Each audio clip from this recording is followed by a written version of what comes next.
તો જય માતાજી મિત્રો, સ્વાગત છે આજની નવી રેસીપી વિડીયોમાં। આજે આપણે બનાવવાના છીએ પનીર ટિક્કા મસાલા। તો તેની રેસીપી શરૂ કરીએ, પણ તેની પહેલાં હું તમને રિક્વેસ્ટ કરું છું કે તમારી અમારી રેસીપી વિડીયો છેલ્લે સુધી જોતા રહેજો। તો ચાલો શરૂ કરીએ। તે માટે આપણે સૌથી પહેલાં લઈ લીધા છે પનીરને કટ કરી લીધું છે। તેને આપણે એક બાઉલમાં નાખી દઈશું બધા પનીરને એડ કર્યા બાદ તેની અંદર નાખી દઈશું આપણે મીઠું, ત્યારબાદ મરચું પાવડર અને હળદર પાવડર। આ એડ કર્યા બાદ તેની અંદર આપણે નાખી દઈશું 1 ટેબલ સ્પૂન ઓઇલ। તેને પણ આપણે સારી રીતે મિક્સ કરી લઈશું। મિક્સ કર્યા બાદ તમે જોઈ લો કેવું મસ્ત પનીર બની તૈયાર થઈ ગયું છે। તેને 10 મિનિટ ઢાંકી દઈશું। ત્યારબાદ આપણે એક લઈ લઈશું તપેલી, તમે કઢાઈ કહી શકો છો। કઢાઈને ગેસ ઉપર મૂકી દઈશું। તેની અંદર રેડી દઈશું આપણે એડ કરી દઈશું ઓઇલ ગરમ થાય ત્યારબાદ તેની અંદર એડ કરી દઈશું આપણે બટર।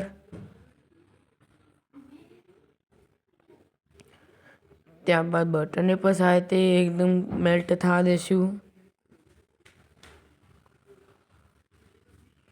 એકદમ મેલ્ટ થઈ ગયું છે। ત્યારબાદ તેની અંદર આપણે થોડી જ નાખી દઈશું રાઈ। તો રાઈ એડ કરી દીધી છે। ત્યારબાદ તેની અંદર કહેશું સૂકા મરચાં, તજ, તમાલપત્ર અને સૂકા મરચાં। ત્યારબાદ તેને પણ આપણે સારી રીતે મિક્સ કરીને તેની અંદર નાખી દઈશું આપણે થોડું જ જીરું અને હિંગ। ત્યારબાદ તેને પણ સારી રીતે મિક્સ કરી લઈશું। ત્યારબાદ તેની અંદર કરી દઈશું આપણે આદુ, લસણ અને મરચાંની પેસ્ટ।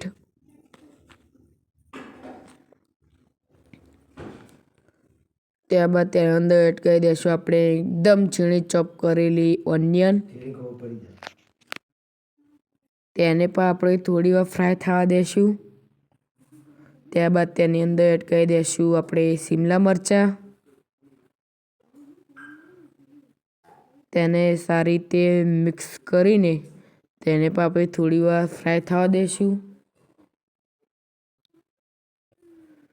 તે સારી રીતે ફ્રાય થઈ ગઈ છે। ત્યારબાદ તેની અંદર કરી દઈશું આપણે મરચું પાવડર, હળદર પાવડર, પછી સ્વાદ પ્રમાણે મીઠું, ધાણા જીરું પાવડર અને તેની અંદર એડ કરી દઈશું આપણે શેકેલો બેસન, ચણાનો લોટ। ત્યારબાદ તેને પણ સારી રીતે મિક્સ કરી લઈશું। ત્યારબાદ તેની અંદર એડ કરી દઈશું આપણે ટામેટાની ગ્રેવી। તેને આપણે સારી રીતે મિક્સ કરીને તેને આપણે ઘડીક ચડવા દઈશું। હવે તેને ઢાંકીને આપણે ધીમા ગેસ ઉપર ચડવા દઈશું। ત્યારબાદ તમે જોઈ શકો છો ગ્રેવી બહુ મસ્ત બનીને તૈયાર થઈ ગઈ છે। હવે આપણે ગ્રેવીને થોડી પતળી કરવા માટે તેની અંદર એડ કરવાનું છે પાણી।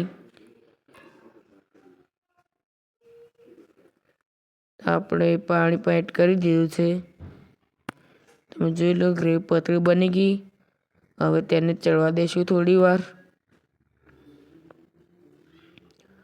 ત્યારબાદ થોડી વાર રાહ પછી તમે જોઈ શકો છો કે કેવી મસ્ત બની છે આપણી ગ્રેવી। ત્યારબાદ તેની અંદર એડ કરી દઈશું આપણે ફેટેલું દહીં।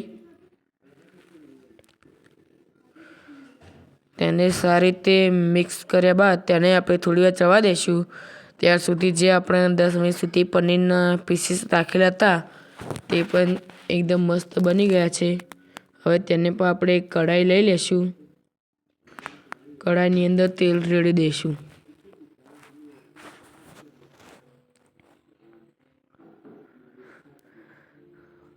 તેલ આપણે વધારે નથી લેવાનું, થોડું જ લેવાનું છે। તેલ ગરમ થઈ જાય ત્યારબાદ તેની અંદર એડ કરી દઈશું આપણે પનીરના પીસ। તેને થોડી વાર ચડવા દઈશું। ત્યારબાદ આપણે જોઈએ કે આપણી ગ્રેવી કેવી બની છે। તો ગ્રેવી પણ એકદમ થોડી જાડી અને બહુ મસ્ત બની તૈયાર થઈ ગઈ છે. ત્યારબાદ તેની અંદર આપણે જે ફ્રાય કર્યા હતા પનીરના પીસીસ તે એડ કરી દઈશું. તેને એડ કર્યા બાદ આપણે સારી રીતે મિક્સ કરી દઈશું.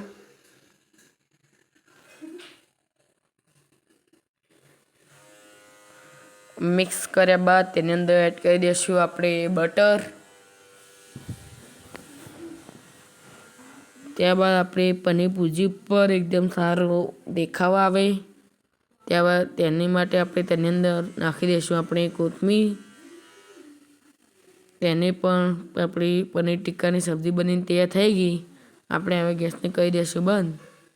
તો જોઈ લો આપણી પનીર ટિક્કાની સબ્જી કેવી મસ્ત બની તૈયાર થઈ ગઈ છે. ત્યારબાદ આપણે જમવા બેસી ગયા. દેખાવામાં તો બહુ મસ્ત લાગી રહી છે. આ છે આપણી એકદમ પતળી પતળી બટરવાળી રોટલી. હજી રોટલી ચાલુ છે, આપણે ગરમ ગરમ ખાવા બેસી ગયા છીએ. આ છે સરગવાનું શાક. આ છે આપણે પનીર ટિક્કા મસાલાની સબ્જી. આ છે હેલ્ધી સલાડ. તો આપણે ટેસ્ટ કરીએ કે હવે આપણે પનીર ટિક્કા કેવા બન્યા છે.